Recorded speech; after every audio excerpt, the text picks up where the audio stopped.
Nous recevons ce soir Mamadou Igor Diarra, ancien ministre de l'économie et des finances du Mali et banquier. Il vient de sortir C'est possible au Mali aux éditions Cherche Midi.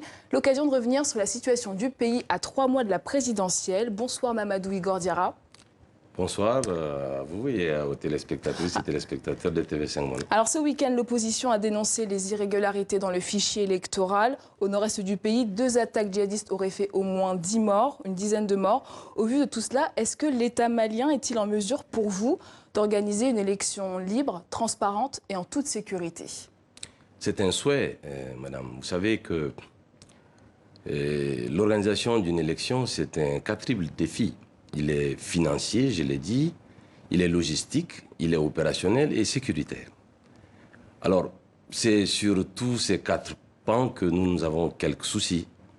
Nous souhaitons effectivement qu'il y ait des élections, mais je dois avouer que l'impréparation de ce scrutin à venir pose les germes, je dirais, d'un certain nombre de crises qui peuvent être post-électorales.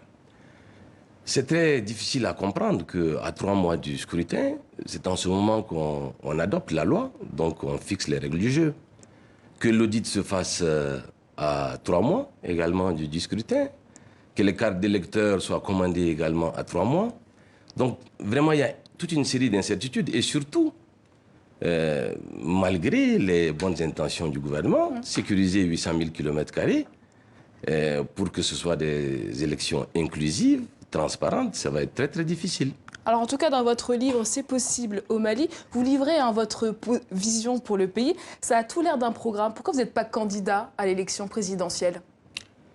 Ben, vous me permettrez en ce moment de réserver, je dirais, la primeur de cette annonce éventuelle à mes compatriotes, pas sur ce plateau qui s'intéresse bien au Mali. On vous remercie.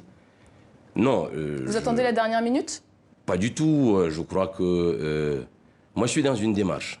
D'abord, une démarche, je réponds à une invitation de la jeunesse, d'un certain nombre d'associations qui ont souhaité me voir jouer un rôle actif dans la vie politique. Et c'est pour ça que j'ai décidé donc de revenir au Mali. Et je saurais m'assumer. Rassurez-vous, j'ai toujours été responsable et surtout courageux, généralement quand il s'agissait de prendre des décisions qui font montre de patriotisme. Et nous sommes dans ce cas, je crois que c'est très difficile de rester indifférent face à la situation que notre pays vit. Toujours est-il qu'aujourd'hui vous n'êtes pas dans la course à la présidentielle. Qui est le candidat pour vous le plus crédible face? Et si je vous disais que c'était moi? Vous n'êtes pas candidat alors? Non, je dirais qu'il y a beaucoup de personnalités au Mali qui est la plus crédible? Incarnent. Je ne peux pas vous répondre comme ça. Je dis qu'il y a beaucoup de personnalités qui sont des véritables talents.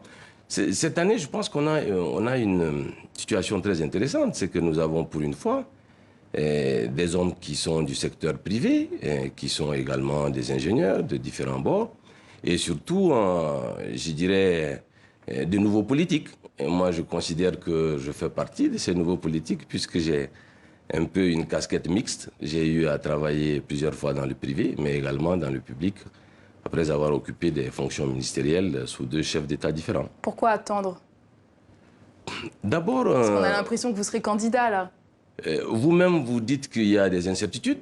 Chez nous, au Mali, il y a un dicton qui dit que lorsqu'on saute avant le moment idoine, ben, on risque de sauter plusieurs fois. Je crois qu'il y a un certain nombre d'évaluations qui doivent être faites. Mais surtout, moi, je suis, comme je vous l'ai dit, dans une démarche. Et cette démarche, elle est collective. Il y a beaucoup de jeunes, de femmes, d'associations, mais aussi parfois des aînés qui souhaitent le renouvellement de la classe politique. Hein, parce que le système que nous connaissons aujourd'hui est quand même à bout de souffle.